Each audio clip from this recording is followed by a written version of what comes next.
Salut à toi, nouvelle vidéo aujourd'hui. Dans cette capsule vidéo, je vais t'aider à surmonter le problème de la monotonie, le problème de l'ennui. Alors cette vidéo est plutôt pour les gens qui ont au minimum, on va dire, allez, 5 ans d'expérience, voire 10, voire même plus que ça. Okay, cette vidéo n'a aucun sens pour les gens qui sont débutants. D'accord ? Cette vidéo, elle traite de la monotonie, de l'ennui. Si tu es coach ou thérapeute, tu es face à un nouveau problème lorsque tu as plusieurs années d'expérience que tu n'as absolument pas au début. Au début, ton problème, ce sera pas assez de clients, tu seras perdu dans tes séances, tu ne sauras pas comment cadrer une séance, bref, va voir cette vidéo pour t'aider. Et ensuite, lorsque tu as plus d'expérience, ton problème, c'est qu'au bout d'un moment, tu entends toujours les mêmes histoires qui sont racontées plus ou moins de la même manière. Tu fais toujours les mêmes inductions hypnotiques si jamais tu fais de l'hypnose, tu fais toujours le même protocole de PNL et au bout d'un moment, en fait, ça commence à te sortir par les yeux.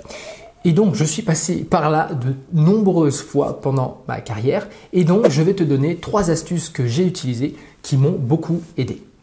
On y va. Première astuce, tu vas varier ton vocabulaire. Ça a l'air de rien, mais au bout d'un moment, lorsque tu racontes encore et encore et encore les mêmes histoires, au bout d'un moment, toi-même, ça te saoule. Pour pallier à ça, tu vas commencer à varier ton vocabulaire. Par exemple, au lieu d'employer le mot à chaque fois « votre inconscient », blablabla, tu vas switcher et tu vas remplacer par le mot « votre cerveau ». Donc en fait, tu vas raconter la même chose, mais au lieu de redire « votre inconscient va blablabla », tu vas dire « votre cerveau va blablabla ». Et ensuite, tu revarieras une seconde ou une troisième fois avec une autre partie de vous va prendre le contrôle.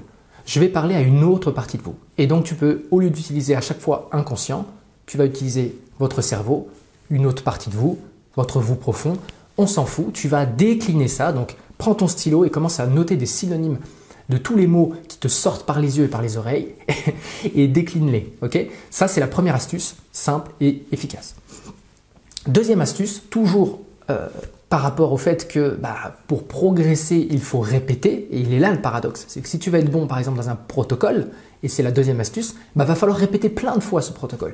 Sauf qu'au bout d'un moment, oui, ton protocole il fonctionne, mais tu en as marre de ce même protocole. Donc, deuxième astuce, ça va être de varier sur un autre protocole.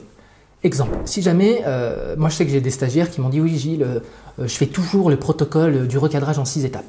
Et il est trop bien et je l'adore. » Ok, mais c'est cool et c'est un phrasé de débutant parce qu'au bout d'un moment, quand tu l'as fait 300 fois, tu commences vraiment à en avoir marre du protocole du recadrage en 6 étapes. Et donc, l'idée c'est, ça ne va pas te plaire, mais de te forcer à aller vers un autre protocole. Et quand bien même ce protocole, tu n'es pas forcément à l'aise. Okay ? Prenons un exemple concret. Le désancrage est quelque chose de très puissant pour déconditionner des réactions qui ont été enregistrées chez ton client. Okay ? Eh bien, à un moment donné, je me suis forcé à faire des désancrages encore et encore. Et ensuite, à décliner une fois de plus.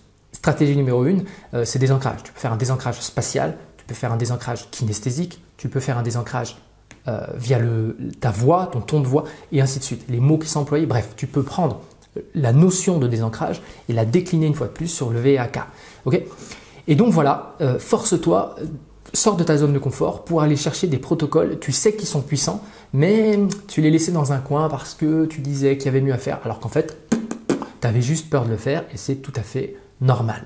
Voilà pour la deuxième astuce. Ce qui nous mène à la troisième astuce, tu vas prendre de la hauteur et tu vas te poser la question, ok, par rapport à cette problématique, quelles sont les autres façons que je pourrais utiliser pour régler cette problématique ? Alors, ce n'est pas exactement la même chose que l'aspect numéro 2, c'est vraiment d'une manière, on va dire, empirique.